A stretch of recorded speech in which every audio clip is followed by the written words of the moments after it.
je m'appelle Dr Amadou Ndiaye, directeur sortant du centre hospitalier Abass Ndao de Dakar. Alors aujourd'hui, vous partez avec quel sentiment? Je pars avec le sentiment d'une mission accomplie. Après 3 longues années, 10 mois, donc on a pu juste maintenant stabiliser le personnel par rapport à un plan de recrutement sur 3 ans. On a pu relever le plateau technique. On a pu également faire des pas, de sorte que vraiment Abass Ndao continue et continue à être un hôpital de référence. Aujourd'hui, je pars l'esprit tranquille, sentiment d'une mission accomplie, et je pars aussi l'esprit tranquille, sachant qu'également d'autres défis sont là à relever, et mon successeur, Inch'Allah, si prêt à Dieu également, va relever ces défis ensemble avec le personnel dans l'unité. Et la cohésion et une gestion transparente et inclusive. Je pars rassuré parce que c'était un acteur de la maison, donc il était là. On collaborait beaucoup sur beaucoup de thématiques, beaucoup de sujets, et ma foi dans les activités scientifiques. Donc il était juste maintenant au service de toute la communauté. Et il s'implique également sur le plan, même le personnel. Tout ce qu'on a fait, on l'a fait ensemble. Donc dans la cohésion, aujourd'hui, il connaît l'hôpital comme moi-même. Parce qu'il est venu une année avant ma venue au niveau de l'hôpital. Donc on a partagé des articles scientifiques ensemble. Je connais l'individu et il connaît l'hôpital.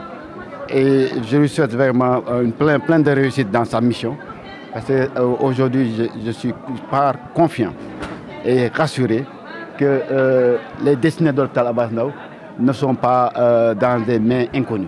J'ai eu aujourd'hui, c'est un personnel uni, un personnel avec une cohésion sociale intacte, un personnel motivé et un personnel prêt à relever les défis.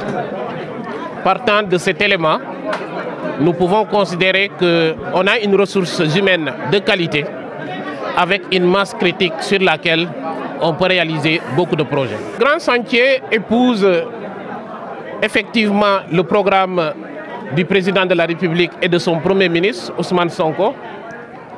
C'est avant tout comment préserver le capital humain, qui est notre première ressource humaine pour le développement du Sénégal. Et pour cela, il y a des questions qui sont non résolues dans le cadre de la santé au Sénégal, particulièrement au niveau des structures hospitalières.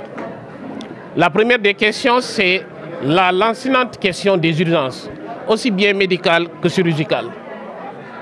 L'idée, c'est que dans l'avenir, que chaque Sénégalais, où est-ce qu'il peut se retrouver, où est-ce qu'il peut se diriger, puisse trouver une satisfaction dans n'importe quelle structure hospitalière. D'où la nécessité de faire en sorte que les urgences soient performantes. L'autre élément, c'est la lancinante aussi question de la digitalisation du système hospitalier. Au Sénégal, c'est une problématique.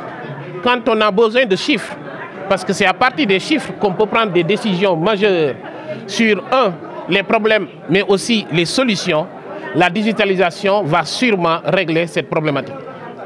Et le dernier élément, c'est comment faire à l'heure du Jubal Jubanti, faire en sorte que les ressources humaines soient optimisées, qu'on puisse certainement gratifier, mais aussi donner un salaire aux personnes qui réellement le méritent.